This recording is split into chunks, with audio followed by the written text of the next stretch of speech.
Bonjour et bienvenue dans En pleine forme, l'émission santé qui vous conseille. Cette émission, c'est la vôtre, c'est vous qui la construisez avec nous, puisque nos spécialistes présents en plateau sont là pour répondre à vos questions, les questions que vous leur transmettrez par l'intermédiaire de notre site www.enpleineforme.net.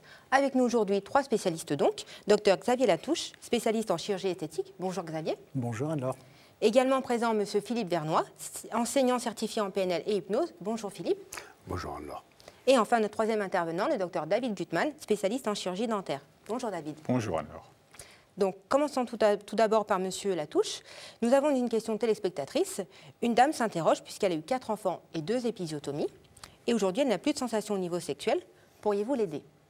Sans aucun doute. C'est une question qui est rarement évoquée quand on parle de chirurgie esthétique ou de chirurgie plastique, et pourtant qui concerne un grand nombre de Françaises et de femmes en général.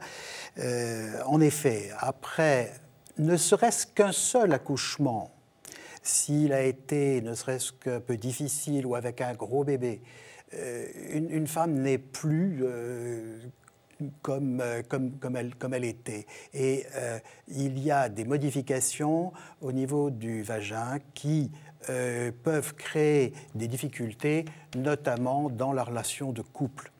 Il est donc possible d'envisager plusieurs choses suivant l'importance de la déformation. Quand il y a une épisiotomie, comme chez cette dame, il faut quelquefois simplement réparer l'épisiotomie, ce qui a été quelquefois difficile à faire dans l'immédiat. Et puis, sinon, on peut faire soit des injections de graisse dans la paroi vaginale, ou alors ce qu'on appelle, de terme très sauvage, une vulvo-vaginopérinéoplastie, qui est une intervention qui consiste en fait à restaurer la sangle vaginale, à restaurer ce muscle qui est à l'entrée du vagin et qui a été maltraité ou complètement dilacéré. Donc en fait, vous prenez le relais aussi lorsque les exercices que l'on préconise après l'accouchement ne parviennent pas à redonner à la femme des sensations finalement. Alors, il faut savoir que lorsqu'il y a eu une épisiotomie et que le muscle n'a pas été entièrement réparé, cette rééducation est totalement inefficace. C'est-à-dire qu'il faut arrêter de culpabiliser les femmes en leur disant vous êtes distendues parce que vous n'avez pas fait vos exercices. Ce n'est pas vrai. Ce n'est pas uniquement à cause de ça. D'accord, très bien. Donc en fait, c'est vraiment une reconstruction. Il n'y a aucun autre moyen que la chirurgie. Il n'y a pas d'autre moyen pour l'instant que la chirurgie. On a fait des propositions un peu exotiques. Un chirurgien, un gynécologue californien a proposé de faire des applications laser de façon à rétrécir le vagin. C'est une brûlure de la muqueuse. Je n'adhère pas entièrement à cette technique. D'accord, très bien. Et en termes de parcours santé, est-ce que c'est une démarche particulière ou est-ce qu'on peut s'adresser directement à un chirurgien esthétique? Comment ça se passe pour la femme qui ne sait pas du tout, qui ne connaît pas ce milieu? Alors pour l'instant, c'est une intervention qui est relativement peu pratiquée, beaucoup par les gynécologues et les obstétriciens, mais pour qui c'est une activité peut-être un petit peu marginale. Et les plasticiens s'intéressent de plus en plus à ces techniques. Et je dois vous dire que pour la première fois, au mois de mai prochain à Tours, nous allons avoir une table ronde sur ce sujet. Et ça, c'est une première, parce qu'en France, on n'avait encore jamais fait cette confrontation scientifique. Super, écoutez, merci beaucoup. Je pense que tous ces conseils vont pouvoir aider un nombre de femmes important, puisque effectivement, si au bout du premier enfant, déjà, on peut rencontrer des difficultés. Merci beaucoup pour tous ces conseils, docteur Latouche. Donc également avec nous aujourd'hui, Philippe Vernois. Une question de téléspectateur pour vous, Philippe. Une personne s'interroge puisqu'elle se demande si elle peut vaincre sa timidité excessive grâce à l'hypnose. Tout à fait. Pourriez-vous l'aider? Tout à fait. D'abord, un mot sur la PNL. Qu'est-ce que c'est que ce mot barbare? La PNL et l'hypnose sont des outils qui permettent d'utiliser notre inconscient, en partie notre conscient aussi, pour utiliser au mieux nos capacités et notre cerveau et notre façon de réfléchir et de vivre nos émotions.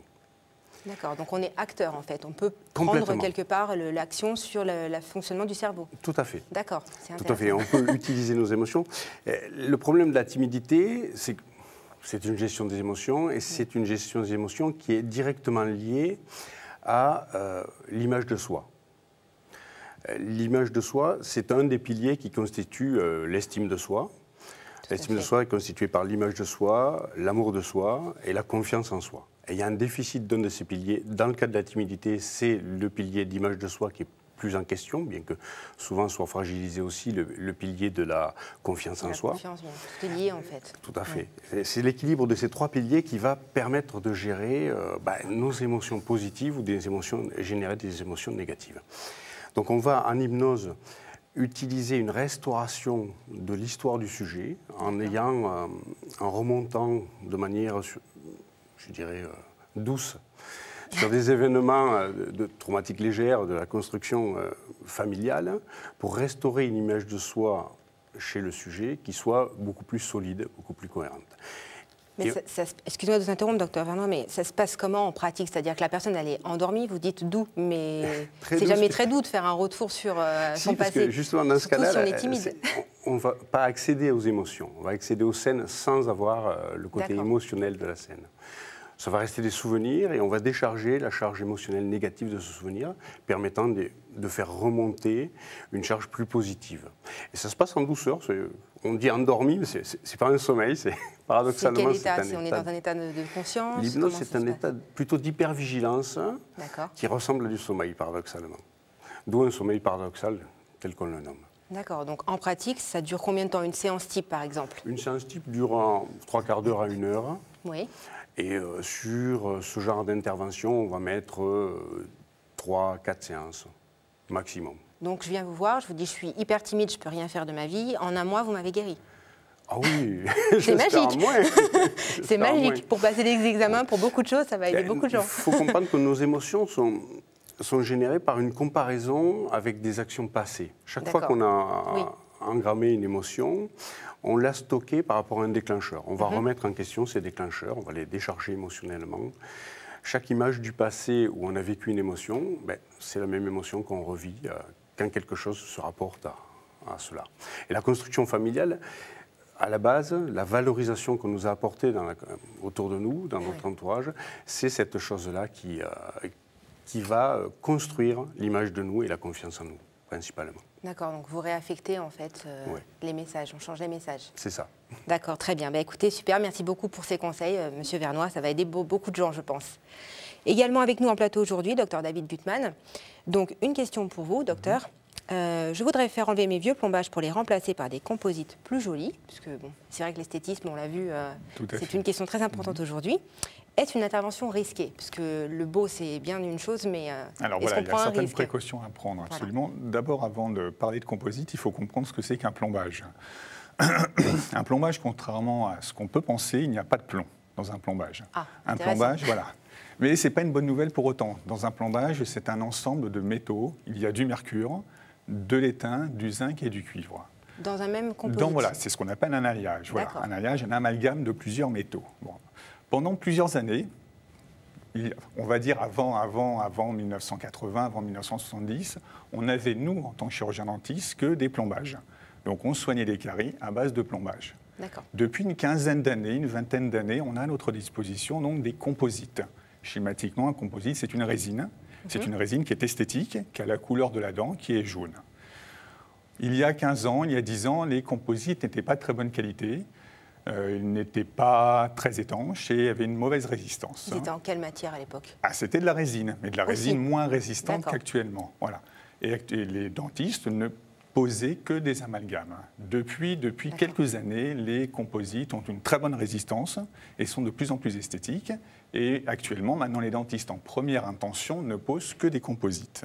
La question maintenant est de savoir, si l'on a des amalgames en bouche, qu'est-ce qu'on doit faire? Oui. Voilà. Est-ce qu'on peut basculer? Est-ce qu'il faut tout changer finalement? Alors voilà, c'est la question effectivement actuelle. Donc la réponse, c'est de dire que si l'on a des petits amalgames en bouche, on n'y touche pas. Qu'est-ce que vous appelez petits amalgames? Alors petits amalgames, on va dire petits amalgames, ce sont des amalgames qui n'ont qu'une face de la dent, c'est-à-dire qui ne prennent que la partie supérieure de la dent. Quand les amalgames sont beaucoup plus importants, alors là, effectivement, il faut déposer les amalgames. Par contre, il y a certaines précautions à prendre. La précaution, c'est une anesthésie, puisque le traitement doit être fait sans douleur. Il faut absolument protéger le patient pour éviter justement des vapeurs de mercure, pour éviter également l'ingestion de petits débris. de petits débris d'amalgame en bouche. Donc un champ opératoire sur le patient. Ah, donc ça ne se fait pas en cabinet? Ça se fait absolument en cabinet. Ça se fait bien sûr mais avec en toutes cabinet, les précautions, mais avec certaines précautions à prendre. Donc un champ opératoire, une anesthésie, la pose de ce qu'on appelle une digue, c'est-à-dire une protection en plastique sur la bouche du patient, pour éviter là aussi l'ingestion de débris de plombage. On protège souvent aussi le patient avec des lunettes, pour éviter également des jets sur les yeux. On met une charlotte sur le patient pour éviter là aussi des jets sur les cheveux. Donc il n'y a aucun risque du moment que le protocole soit respecté. D'accord, très bien. Mais donc vous préconisez quand même que quelqu'un qui a un certain nombre d'amalgames pense au fur et à mesure à les faire changer. C'est vraiment important d'un point de vue santé. Les amalgames ne sont pas interdits à ce jour. Par contre, effectivement, si l'on peut déposer les amalgames dans des bonnes conditions, j'insiste, il est préférable de les déposer, mais dans des bonnes conditions. D'accord. Et la question qui fâche, est-ce que tout ça, c'est cher? Comment ça peut être pris en charge et comment ça se passe? Non, c'est le tarif sécurité sociale, c'est un tarif conventionné. De toute façon, c'est à voir en première intention avec son chirurgien-dentiste.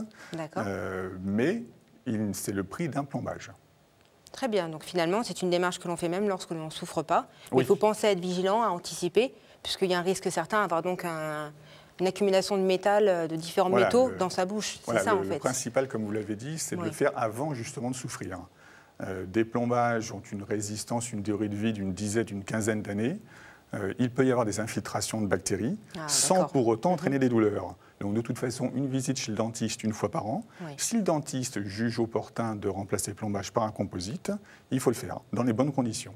D'accord. Et s'il n'en parle pas, est-ce qu'on suggère la démarche? On peut suggérer la démarche et après le praticien jugera s'il est opportun de le faire ou pas en fonction de l'importance du plombage.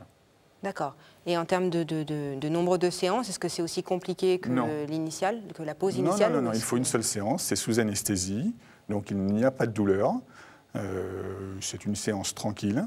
Par contre, encore une fois, il faut protéger le patient pour éviter le risque d'ingestion de tous ces métaux, notamment du mercure. Il n'y a pas à cette heure-ci d'interdiction de l'amalgame en lui-même. Par contre, toutes les études montrent que le mercure utilisé dans le plombage, par les vapeurs de mercure, sont nocifs pour la santé. Donc ce n'est pas une fantaisie, c'est vraiment à prendre au sérieux et il faut faire cette démarche, il faut y penser. Absolument. Mais déposer un plombage est quand même un risque en soi-même, dans le sens où on va quand même toucher à la dent. Il y a la pulpe en dessous, il y a le nerf dans la dent. Donc c'est pour ça que c'est à consulter, c'est à voir avec le praticien si c'est nécessaire ou pas. Très bien. Écoutez, merci beaucoup, Dr Gutmann. Donc, effectivement, à travers ces 3 questions, nous avons pu voir qu'il faut donc vous rapprocher de professionnels de santé, que la santé, c'est une chose importante. Et puis, donc, n'hésitez pas à nous poser vos questions sur www.enpleineforme.net. Nos spécialistes se feront un grand plaisir de vous répondre de façon simple, rapide et efficace. Merci beaucoup et à très bientôt. Au revoir.